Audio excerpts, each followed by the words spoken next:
মত সম্পর্কে আরেকটি বিষয় হচ্ছে যে মতের যে আল্লাহ সীমা নির্ধারণ করেছেন সেটি গায়ব, অদৃশ্য। এই গায়বের বক্সের মধ্যে বন্ধ রয়েছে।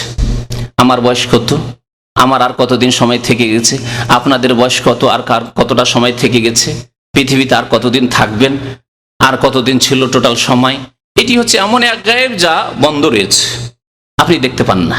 সারা পৃথিবীর কেউ দেখতে পায় না, না নবী, না ওলি, না কেউ, কোনো ব্যক্তি জানে না, এমনকি ফেরেশতাও জানে না, যতক্ষণ পর্যন্ত মালাকুল মউতকে এই দায়িত্ব না দিয়ে দেওয়া হয়। আর তা 1 বছরের, 1 বছর হিসাব নিকাশ তাকে দেওয়া হয় যে 1 বছরে এতগুলি আত্মার রূহ তোমাকে কবজ করে নিয়ে আসতে হবে। তার আগ পর্যন্ত কিছুই জানে না। তো এই এমন এক অদৃশ্য ইস্তাসার আল্লাহ বিহি, আল্লাহ পাক রব্বুল আলামিন সেই গায়ব অদৃশ্যকে নিজের জন্য খাস করেছেন। এই ইলম, এই জ্ঞান আল্লাহ ছাড়া আর কেউ রাখে না। সূরা লোকমানের আয়াত নম্বর 34-এ শেষ আয়াত, আল্লাহ ইরশাদ করেছেন, ইন্নাল্লাহা ইনদাহু ইলমুস সাআহ ওয়া ইউনাজ্জিলুল গায়স ওয়া ইয়ালামু মা ফিল আরহাম ওয়া মা তাদরি নাফসুন মাযা তাকসিবু গাদা ওয়া মা তাদরি নাফসুন বিআইয়ি আরদিন তামুত। আল্লাহ পাক রব্বুল আলামিন এখানে কয়টি বিষয় উল্লেখ করেছেন? এগুলোকে গায়বের মাফাতিহ, চাবি বলা হয়েছে। মাফাতিউল গায়বি খামসা, গায়বের চাবি, এমন গায়ব অদৃশ্য যে সম্পর্কে কোনো মানুষ জানে না, কোনো নবী ওলি কেউ জানে না, কোনো ফেরেশতাকে খবর নেই। তার শেষ আল্লাহ বলছেন, ওমা তাদরি নাফসুন, কোন ব্যক্তি জানে না যে বিআইয়ি আরদিন তামুত, কোন দেশে, কোন শহরে, কোন গ্রামে, কোন সময়ে, কখন মৃত্যু হবে, কি অবস্থায় মৃত্যু হবে। ওমা তাদরি নাফসুন বিআইয়ি আরদিন তামুত। আর একটি বিষয় মত সম্পর্কে হচ্ছে যে মত যখন মানুষের আসে, মৃত্যুর মুহূর্ত যখন ঘনিয়ে আসে, তখন বিভিন্ন মানুষের বিভিন্ন অবস্থা সৃষ্টি হয়। একই রকম অবস্থায় সবার মত হয় না, তবে 2 ভাগে ভাগ করা যেতে পারে। ইমানদার এবং সৎকর্মশীল আল্লাহর নেক বান্দা, যারা ভালো মানুষ, নামাজি, হারাম কাজ করে না, ওয়াজিব তরক করে না, তাদের আশা করা যায় যে ভালো অবস্থায় হবে মতের। আর যারা কাফের, মুনাফিক, নাস্তিক, মুশরিক, কবর পূজারী, কবরে সেজদাকারী, অথবা কাবিরা গুনাহ করে, ফরজ ওয়াজিব তরক করে, 5 ওয়াক্ত নামাজ কায়েম করে না, তাদের আল্লাহর গজবের একটি দৃশ্য হবে যা সে অবলোকন করবে, দেখতে পাবে মওতের সময়। এ সম্পর্কে বহু কথাই রয়েছে নবী সাল্লাল্লাহু আলাইহি সাল্লামের সহিহ হাদিসে, যে হাদিসগুলি হয়তো সময়ের অভাবে আজকে উল্লেখ করা যাবে না, কিন্তু এইদিকে শুধু ইঙ্গিত করলাম যে মানুষের 2টি অবস্থা হবে। একটি হবে ভালো অবস্থা, যাকে নবী করিম সাল্লাল্লাহু আলাইহি সাল্লামের একটি হাদিস রয়েছে বুখারী মুসলিম শরীফের হাদিসে, যে মা আয়েশা রাদিয়াল্লাহু তাআলা আনহা হাদিসটি বর্ণনা করেছেন, মান আহাব্বা লিকা আল্লাহ আহাব্বাল্লাহু লিকাহু, যে ব্যক্তি আল্লাহর সাথে মুলাকাতকে ভালোবাসে, সাক্ষাৎকে ভালোবাসে, আল্লাহও তার সাথে সাক্ষাৎকে ভালোবাসে। ওমান কারিহা লিকা আল্লাহ কারিহা আল্লাহু লিকাহু, আর যে ব্যক্তি আল্লাহর সাথে সাক্ষাৎ করতে অপছন্দ করে, যে দেখা করতে চায় না, তো আল্লাহ তার সাথে সাক্ষাৎকে ঘৃণা করে, তাকেও দেখতে চায় না আল্লাহ পাক রব্বুল আলামিন। আছে না, আমরা দেখা সাক্ষাতের ক্ষেত্রে মানুষ, কেউ তো কারো সাথে সাক্ষাতের ক্ষেত্রে আগ্রহী, সুযোগ পেলে না আসতে দেন, বা আমি নিজে থেকে দেখা করি, আগ্রহী। আমার কারো সাথে দেখা সামনে কাছে দিয়ে যাচ্ছে, দেখা করার সুযোগ হয়েছে, তারপর ভ্রুকে পড়ছেন না, অন্যদিকে টান দিলেন, দেখাই করবো এর সাথে। আল্লাহ পাক রব্বুল আলামিনের বান্দা 2 রকম রয়েছে। এক রকমের বান্দা আছে যাদের সাথে দেখা করাকে আল্লাহ ভালোবাসবেন, আল্লাহ চাইবেন যে এই বান্দার সাথে আমার দেখা হোক, এই বান্দা আমার সাথে দেখা করতে আসুক। আর কিছু মানুষ রয়েছে যাদের সাথে আল্লাহ দেখা করাকে ঘৃণা করবেন, চাইবেন না আল্লাহ পাক রব্বুল আলামিন দেখা করতে। নবী করিম সাল্লাল্লাহু আলাইহি ওয়াসাল্লাম যখন এই হাদিস বর্ণনা করলেন, তখন মা আয়েশা রাদিয়াল্লাহু তাআলা আনহা বললেন যে ইয়া রাসূলুল্লাহ, কুল্লুনা নাকরাহুল মউত, কে আমাদের মরতে চায়? আছে কেউ যে আমি এখন মরতে প্রস্তুত, হ্যাঁ এখনই প্রস্তুত মরার জন্য? এমন কেউ নেই, সবাই বেঁচে থাকতে চায়। আরে কিছুদিন তো হোক, ভালো নিয়তে বেঁচে থাকা যেতে পারে, যে আল্লাহ আরো যদি কিছু সময় পেয়ে যায় তো আরো বেশি নামাজ বাড়বে, 5 ওয়াক্ত একদিন বাঁচতে পারলে 5 ওয়াক্ত নামাজ বাড়বে, হ্যাঁ আগামী রমজান পেয়ে যায় তো রমজানের 30টি রোজা বাড়বে, আপনার তারাবি বাড়বে, কিয়ামুল লাইল বাড়বে, ইত্যাদি আরো অনেক নেকি দান খায়রাত বাড়বে, 1 বছরে কিছু পয়সা হলে জাকাত দেবো, জাকাত বাড়বে, মাতা পিতার সেবা করে আরো 1 বছর আরো নেকি বাড়বে, ইত্যাদি ইত্যাদি। তাহলে ভালো নিয়ত নিয়েও বেঁচে থাকার আকাঙ্ক্ষা সবাই করে। আর যারা দুনিয়ামুখী, তাদের সম্পর্কে আল্লাহ পাক তো কোরআনে কারিমে বলেছেন, ইয়াওয়াদ্দু আহাদুহুম লাউ ইউআম্মারু আলফা সানাহ, যারা আখিরাতমুখী নয়, পরকাল সম্পর্কে তাদের কোনো ভ্রুক্ষেপ নেই, পরোয়াই নেই, বেপরোয়া, তাদের সম্পর্কে কাফের, মুনাফিক, বেদিন, নামে মাত্রে মুসলমান, কাজে কর্মে মুসলমান নয়, তাদের সম্পর্কে আল্লাহ বলছেন ইয়াওয়াদ্দু আহাদুহুম, তাদের আকাঙ্ক্ষা হবে লাউ ইয়াম্মার আলফা সানা, হাজার হাজার বছর যদি বাস্তব, ওয়া মা হুয়া বিমুজাহজিহি মিনাল আযাব, আল্লাহ বলছেন যদি হাজার বছরও তোমাকে আমি বয়স দিয়ে দিই, তবু আযাব থেকে উপায় নেই, একদিন আসতে হবে।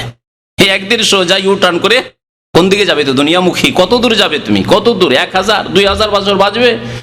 আদ সম্প্রদায়ের লোকের ওইরকম তো বাঁচত, আগের লোকের ওইরকম দীর্ঘদিন সময় পেত, কিন্তু আবার কোথায় ফিরে আসতে হয়েছে?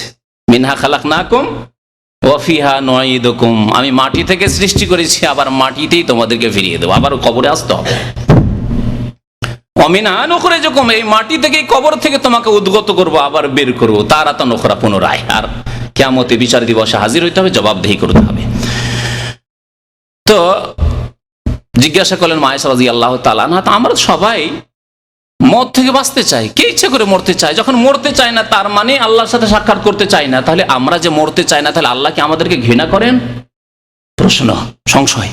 নবী করিম সাল্লাল্লাহু আলাইহি ওয়াসাল্লাম বলছেন এই হাদিসের অর্থ এই নয় যেটা তুমি বুঝেছো। এই হাদিসের অর্থ হচ্ছে যে যখন একেবারে মৃত্যুর মুহূর্ত ঘনিয়ে আসে আর মালাকুল মউত এসে হাজির হয়ে গেছেন, তার আগে অসংখ্য ফেরেশতারা চারিদিক থেকে ঘিরে নিয়েছেন, যদি সৎকর্মশীল হয়, ভালো মানুষ হয়, নেক মানুষ হয়, তাহলে আল্লাহর ভালো ফেরেশতা যারা, আল্লাহর সুসংবাদদাতা ফেরেশতা, ফেরেশতা সবগুলি ভালো, আযাবের ফেরেশতাও ভালো, আর যেগুলি আল্লাহর নিয়ামত দানকারী ফেরেশতা তারাও ভালো, কিন্তু যেগুলি সুসংবাদদাতা ফেরেশতা, ভালো রূপ নিয়ে, ভালো চেহারা নিয়ে, ভালো আকার নিয়ে সে হাজির হবে আর সুসংবাদ শোনাবে। নবী করিম সাল্লাল্লাহু আলাইহি ওয়াসাল্লামের সেই হাদিস রয়েছে ইউবাশশিরু বিরিজওয়ানিল্লাহি ওয়া কারামাতিহি, আল্লাহর সন্তুষ্টি সুসংবাদ শোনাবে। বান্দা তুমি চিন্তা করিও না, তুমি চিন্তা করো না এই ছেলে মেয়েদের কথা, চিন্তা করিও না স্ত্রীর কথা, চিন্তা করি না দুনিয়ার কথা, কি ছুটে যাচ্ছে আর কি থেকে গেল, কি করতে পারলাম না, ওইসব চিন্তা করিও না। সুসংবাদ তোমার জন্য, আল্লাহ তোমার উপর রাজি রয়েছে। সুসংবাদ তোমার জন্য সম্মানের বস্তু আল্লাহ তৈরি করে রেখেছেন, কারামাত, তোমাকে সম্মানিত করার জন্য আল্লাহ পাক রব্বুল আলামিন তোমার নিয়ামত তৈরি করে রেখেছেন জান্নাতে। এই যখন সুসংবাদ দেওয়া হয়, তখন কি আগ্রহ মরার জন্য।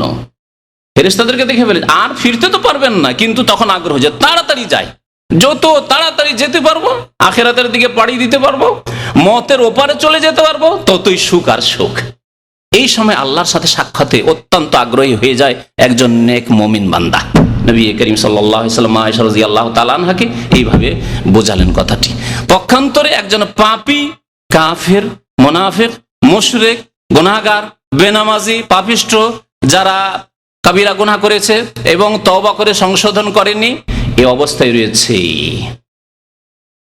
হঠাৎ করে যখন মওতের সময় চলে আসলো, বুশরা বিআযাবিল্লাহি ওয়া গাযাবিহি, আল্লাহর আযাবের সংবাদ দেওয়া হয়। আল্লাহর আযাবের ফেরেশতারা বিকট রূপ নিয়ে, চেহারা নিয়ে, আকার নিয়ে এসে বলে, এই খবিস, আইয়াতুহান নাফসুল খবিসা, হে খবিস আত্মা, হে খবিস আত্মা, চলো, আর কতদিন পৃথিবীতে থাকবে, আর সময় নেই, এখন বোঝা যাবে কি করেছো দুনিয়াতে।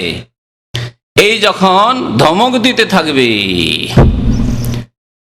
শাসানিমূলক কথা বলতে থাকবেন ফেরেশতাগণ আযাবের, তখন পালাবার চেষ্টা করবে, কিন্তু উপায় আছে। আল্লাহর আযাবের ফেরেশতা দেখে নিয়েছে, মালাকুল মউতকে দেখে নিয়েছে, এখন আর উপায় নেই, যেতেই হবে।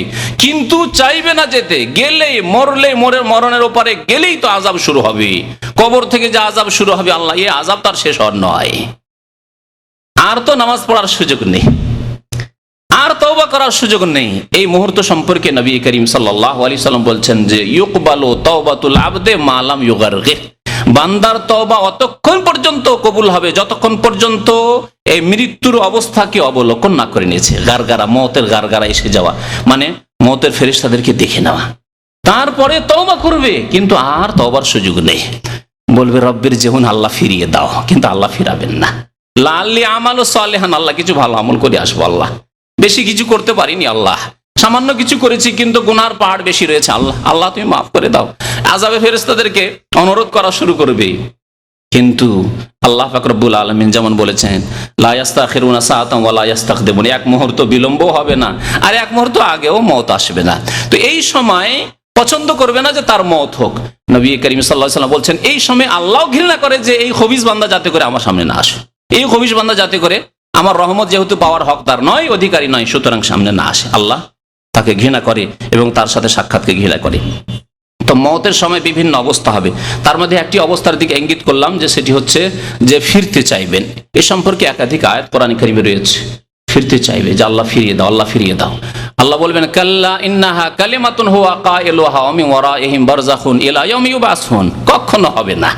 আল্লাহ পাক রব্বুল আলামিন নীতিমালা এই কথা নেই যে কোনো ব্যক্তিকে মওতের দৃশ্য দেখে দেওয়ার পরে আবার ফিরিয়ে দেওয়া হবে না। তাহলে তো চোখে দেখে নিল। আল্লাহ পাক ঈমানের জন্য প্রথম শর্ত রেখেছেন আল্লাযীনা ইউমিনুনা বিল গায়ব, যারা না দেখে বিশ্বাস করেছে।